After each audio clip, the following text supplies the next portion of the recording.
ఎవడో ఏమో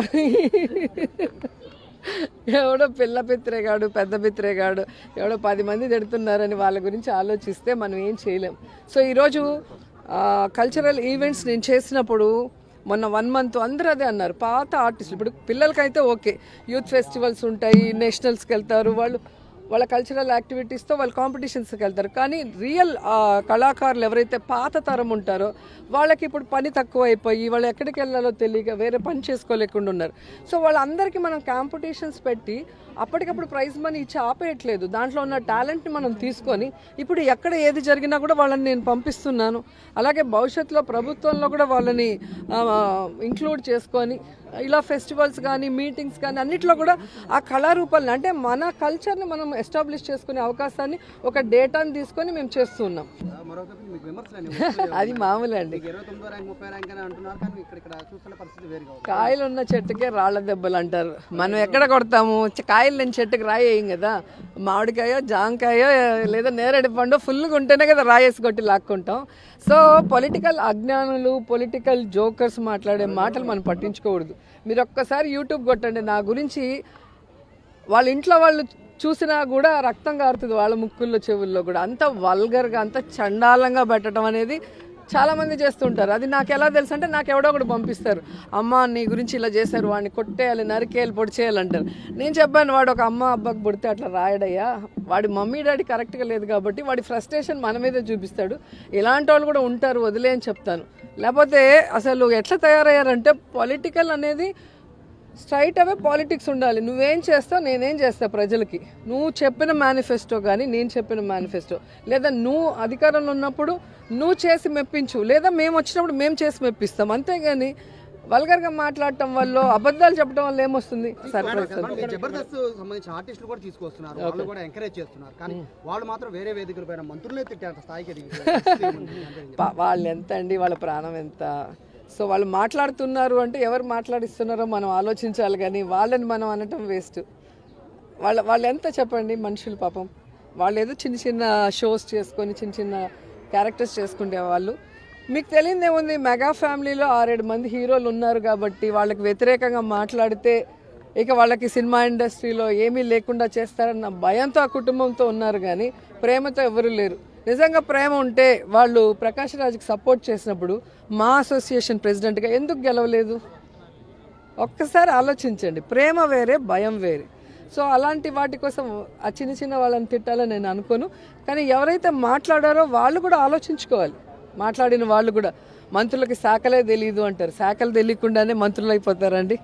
సో మీకు ఏమీ తెలియదు కాబట్టి మిమ్మల్ని ఎమ్మెల్యేలు కూడా గెలిపించలేదు. మమ్మల్ని గెలిపించారు అంటే మేము వాళ్ళకి ప్రతిపక్షంలో ఉన్నప్పుడు ఎంత సపోర్టివ్గా ఉన్నాము, ఎన్ని ఇష్యూస్లో వాళ్ళని కాపాడుకున్నాం. ఈరోజు మేము అధికారంలోకి వస్తే వాళ్ళకు చేస్తామన్న నమ్మకం మా మీద వచ్చిన తర్వాత మాకేసారు. ఊరికే ఎవరు వేయరు. ఊరికేసి ఎలా ఉంటే ఆయన ఇప్పటికే ఒకరు సీఎం అయిపోయి ఉండాలి, ఇంకొకరు ఇప్పుడు మళ్ళీ సీఎం రేస్లో ఉండాలి. ఎందుకు అవ్వలేకపోయారు? కాబట్టి ప్రజలు చాలా తెలివైన వాళ్ళు, మనం అనుకున్నంత అమాయకులు కాదు. సినిమాల వరకు చూస్తారు, ఎంజాయ్ చేస్తారు, కథ బాగుంటే హిట్ చేస్తారు, కథ బాగాలైతే ఫ్లాప్ చేస్తారు. కానీ పాలిటిక్స్లో మాత్రం మీరు ఎక్కడైనా తీసుకోండి లిస్టు. ఈరోజు కోటా శ్రీనివాస్ గారు గెలిచారు, శారద గారు గెలిచారు, నేను గెలిచాను, బాబు మోహన్ గారు గెలిచారు, కానీ వాళ్ళు ఎందుకు గెలవలేదు? కాబట్టి స్టేజీలెక్కి పిచ్చి పిచ్చిగా మాట్లాడటం, లేదా చిన్న చిన్న ఆర్టిస్టులు పెట్టుకొని ఏదంటే అది మాట్లాడిస్తే ఇంకా చులకన అయిపోతారు. ఉన్న కొంచెం సింపతి కూడా పోగొట్టుకున్నారు మొన్న మీటింగ్తో, అంతే. మేడం, ప్రతిపక్షాలు ఎందుకు అన్స్టాపబుల్ ప్రోగ్రామ్కి మీరు ఎందుకని? నేనా యాక్చువల్గా నేను చాలా ఇంట్రెస్ట్గా వెళ్దాం అనుకున్నా, కానీ నాకు అప్పుడు అసెంబ్లీ సెషన్స్ ఉన్నాయి. ఎందుకంటే బాలయ్యబాబు గారు నేను 7 మూవీస్ చేసాం, అది హిట్ కాంబినేషను. కానీ ఎప్పుడైతే చంద్రబాబు నాయుడు గారితో ఆయన అన్స్టాపబుల్ చేసిన తర్వాత అది చూశాక నాకు ఇంకా ఆ షోకి వెళ్ళాలనిపించలేదు. ఎందుకంటే మా అందరికీ దైవం ఎన్టీఆర్ గారు, సావిత్రి గారు.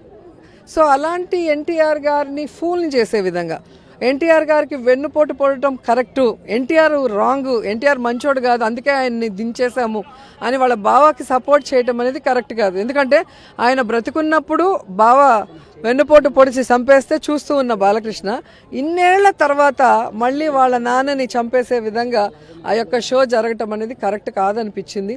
సో నా వరకైతే నాకు వెళ్ళాలని లేదు. ఫైనల్గా చంద్రబాబు సైకిల్ పోవాలి, సైకిల్ రావాలి అంటున్నారు.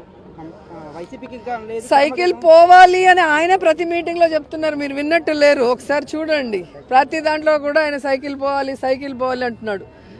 ఈ దేశంలోనే పెద్ద సైకో ఎవరన్నా ఉన్నారు అంటే అది చంద్రబాబు నాయుడు.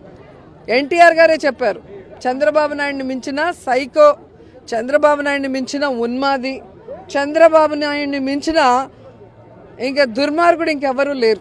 ఎందుకంటే పిల్లనిచ్చిన మామను వెన్నుపోటు పొడవటం నుంచి, పార్టీకి పనిచేసిన నన్ను రూల్స్కి విరుద్ధంగా సస్పెండ్ చేసి నన్ను డీటైన్ చేసి చంపాలన్న ప్రయత్నం నుంచి, ఈరోజు పబ్లిసిటీ కోసం అప్పుడు 29 మందిని చంపాడు, మొన్న 11 మందిని చంపి సిగ్గు లేకుండా జీవో నెంబర్ 1ని ప్రజలకి తెలియనీయకుండా అదేదో ఒక ఏమంటారు ఒక బ్యాడ్ ఇది ఏదో జగన్ గారు ఆయన ఏదో మీటింగ్లు ఆపేసినట్టు ఆయన ప్రతిదాన్ని రాజకీయం చేసుకుంటూ ఆయన సైకో పద్ధతి అనేది కనిపిస్తూనే ఉంది.